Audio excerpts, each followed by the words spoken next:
Assalamualaikum warahmatullahi wabarakatuh. Kami dari kelompok 6 dari Universitas Negeri Medan akan mempresentasikan CJR kami tentang sistem proteksi dan relay. Adapun kami dari kelompok 6 yang beranggotakan saya sendiri Ahmad Pandi dan teman saya yaitu Rahmadi.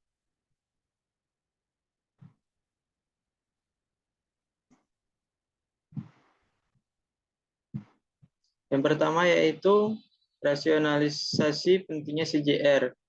Salah satu strategi pembelajaran yang diterapkan bagi mahasiswa jenjang sarjana yang menggunakan kurikulum pembelajaran kerangka kualifikasi nasional Indonesia atau KKNI adalah Critical Journal Review.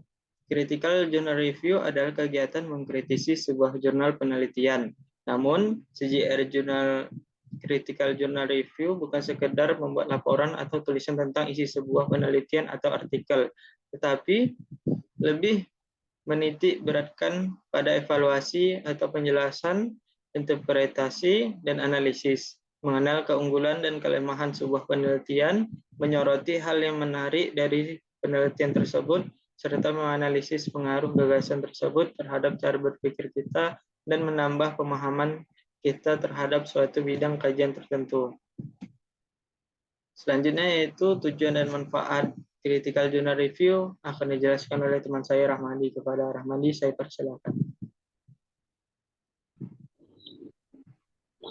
Tujuan penulisan Critical Journal Review yang pertama ialah penyelesaian tugas individu pada mata kuliah sistem proteksi dan relay.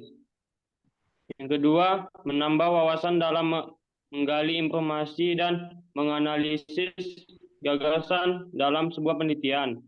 Yang ketiga, meningkatkan kemampuan nalar dan berpikir kritis dalam mencari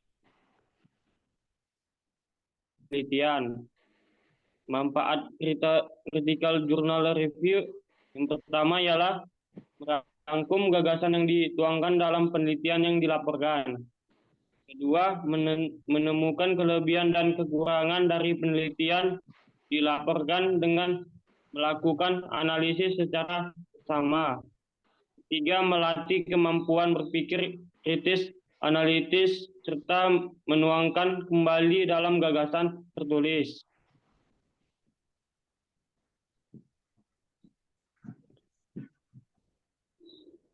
Identitas jurnal. Identitas jurnal pertama ialah satu, judul artikel, koordinasi relay menggunakan etap.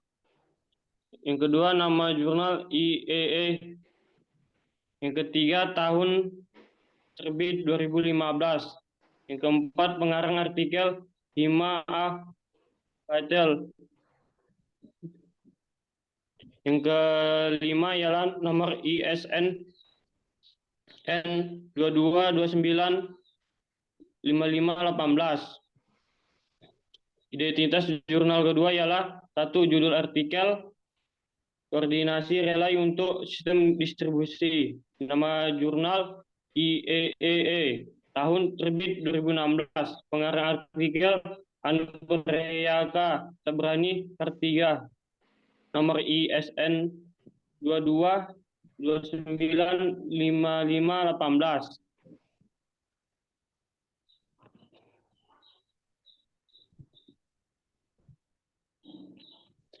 Jurnal pertama ialah koordinasi relay menggunakan etap.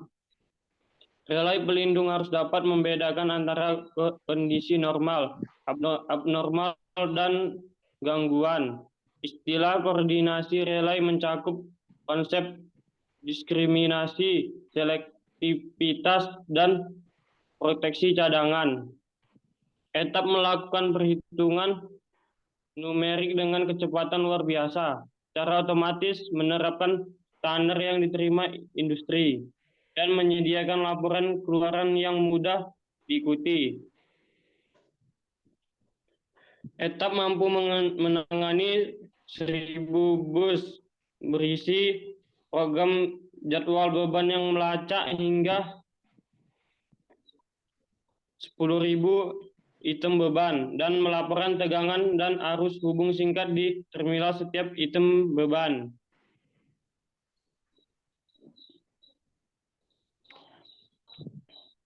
Relay arus lebih atau gangguan fasa dan bumi adalah perangkat proteksi utama dalam sistem distribusi.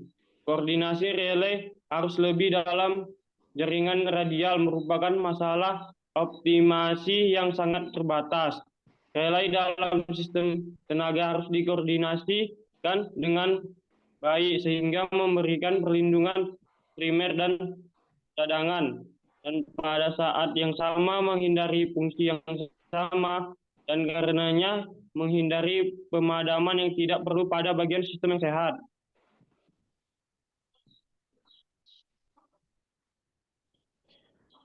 Perhitungan arus hubung singkat 3 fasa dari model sistem.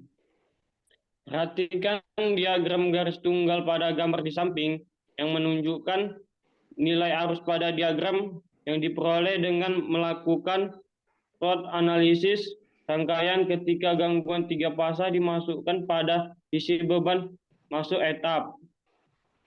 Arus gangguan mengalir dari jaringan melalui transformator 2 ialah 10 MPa dan transformator ketiga ialah 10 MPa terhubung secara paralel pengumpan, dan trafo 3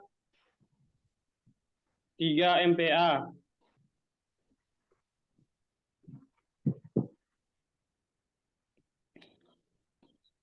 Maka didapat bahwa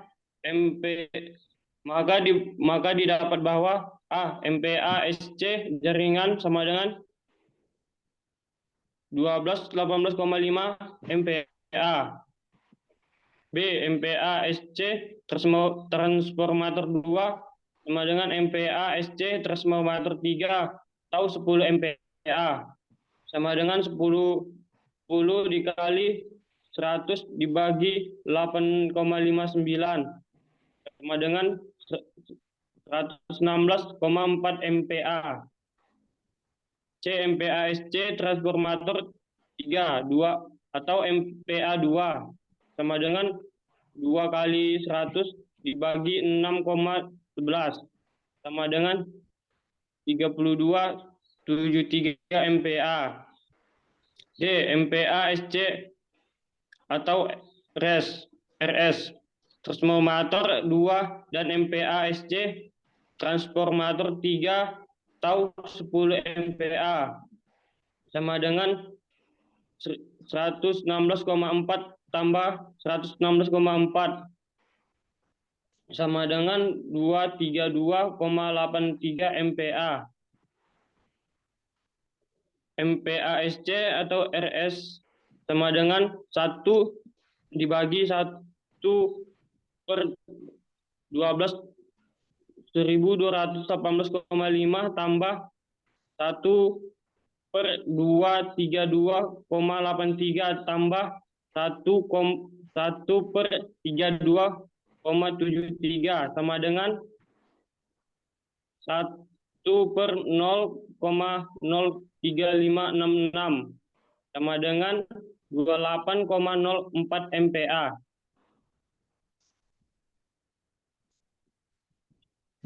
Arus gangguan pada titik gangguan sama dengan 28,4 per akar 328 dikali 0,433 sama dengan 37,3 kilo ampere.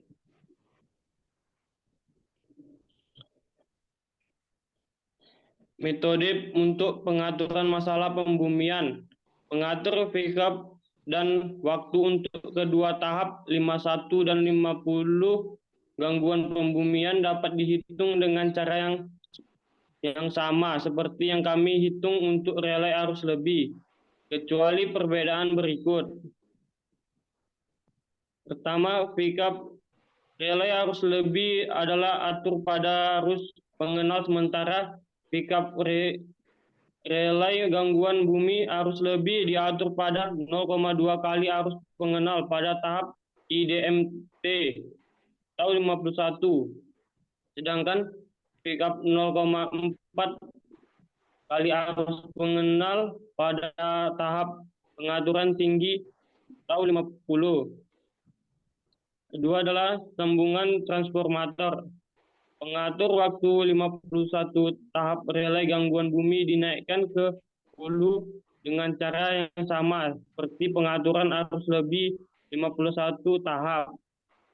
Tetapi jika trouble terhubung bintang delta atau ground neutral, kesalahan pada sisi bintang tidak mencerminkan ketidakseimbangan arus saluran sisi delta.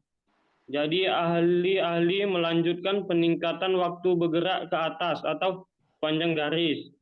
Ketika mulai lagi dari perjalanan seketika dari sisi delta dan arus terus meningkat, waktu hulu sampai transformator bintang delta berikutnya ditemui atau yaitu ketika ketidakseimbangan arus saluran karena gangguan tidak tercermin di sisi lain.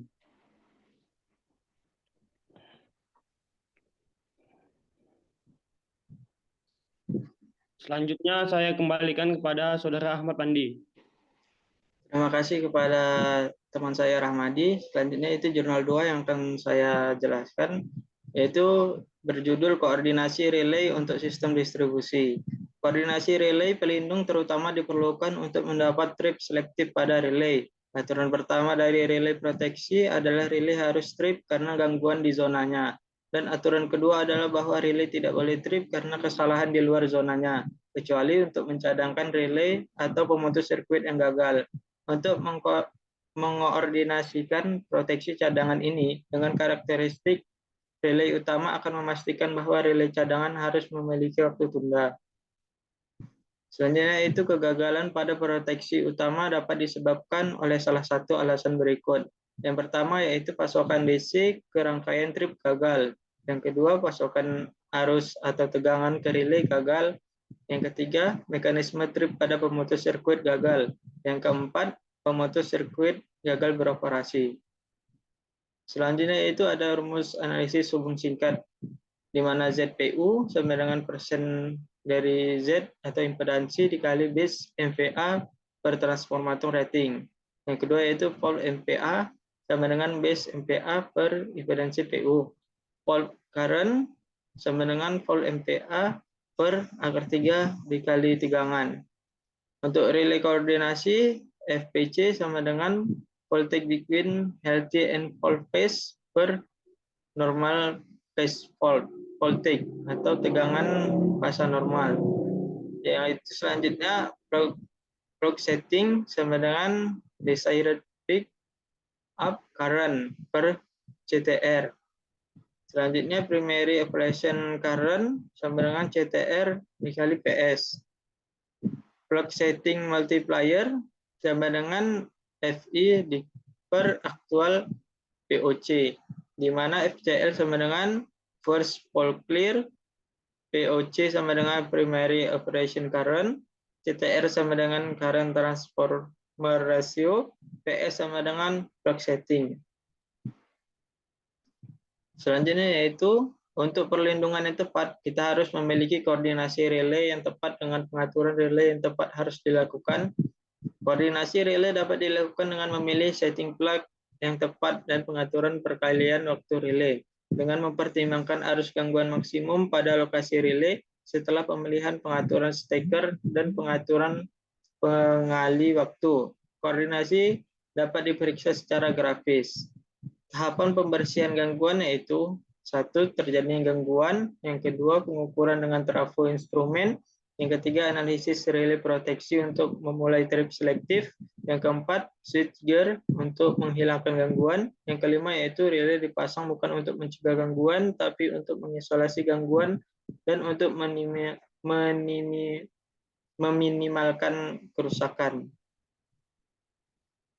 Dalam etap, kita harus mendesain sirkuit dengan perhitungan untuk nilai tertentu dalam sistem, dan sebagian akan diambil dari standar IEC. Dalam sistem yang dirangkai, kita perlu menjalankan analisis berikut untuk koordinasi relay. Yang pertama yaitu analisis aliran beban, yang kedua analisis hubung singkat, yang ketiga pemilihan CT, dan yang keempat yaitu koordinasi relay. Adapun kelebihan jurnal Yang pertama yaitu menggunakan bahasa yang baik. Yang kedua, mengambil referensi dari artikel jurnal yang dapat dipercaya. Sedangkan kelebihan jurnal yang kedua yaitu penyampaian sederhana dan mudah dimengerti, juga mengulas masalah dengan sangat bagus dan rinci. Hasil eksperimennya sangat jelas dan mudah dimengerti, dan data-data yang disajikan sangat baik. Selanjutnya yaitu kelemahan jurnal. Kelemahan jurnal yang pertama yaitu jurnal ini terlalu singkat dan tidak menyeluruh dalam menjelaskan aspek-aspek penting dari yang dijelaskan. Beberapa konsep mungkin terlalu ringkas atau hanya disinggung secara singkat, sehingga pembaca yang belum mengenal konsep tersebut mungkin kesulitan untuk memahaminya dengan baik. Kelemahan jurnal 2 yaitu terdapat paragraf yang tidak menggunakan kalimat efektif. Selanjutnya yang terakhir yaitu kesimpulan. Arus gangguan berbanding terbalik dengan impedansi gangguan, hingga lokasi gangguan dan level tegangan. Di sisi tegangan rendah transformator distribusi, level tegangan secara signifikan lebih rendah daripada sisi tegangan tinggi rasio transformasi tinggi. Efek dari tingkat tegangan rendah lebih dari pengaruh kenaikan impedansi gangguan yang menyebabkan tingkat gangguan naik. Kita dapat mengkoordinasikan relay dengan menyuntikkan gangguan pada berbagai bus sistem. Meskipun tingkat kesalahan maksimum, kesalahan itu akan diselesaikan tanpa kerusakan apapun. Relay atau gangguan fasa dan bumi adalah perangkat proteksi utama dalam sistem distribusi. Koordinasi relay dalam jaringan radial adalah masalah optimasi yang sangat terbatas. Relay dengan sistem tenaga harus dikoordinasikan dengan baik sehingga memberikan perlindungan primer serta perlindungan cadangan, dan pada saat yang sama menghindari fungsi yang salah, karenanya menghindari pemadaman yang tidak perlu pada bagian sistem yang baik. Terima kasih kepada teman saya dan kepada Ibu dosen yang telah memberikan tugas ini. Semoga apa yang kami jelaskan dapat menambah wawasan kita semua, dan apabila kami terdapat kesalahan dalam penulisan kami atau penjelasan kami mohon maaf. Assalamualaikum warahmatullahi wabarakatuh.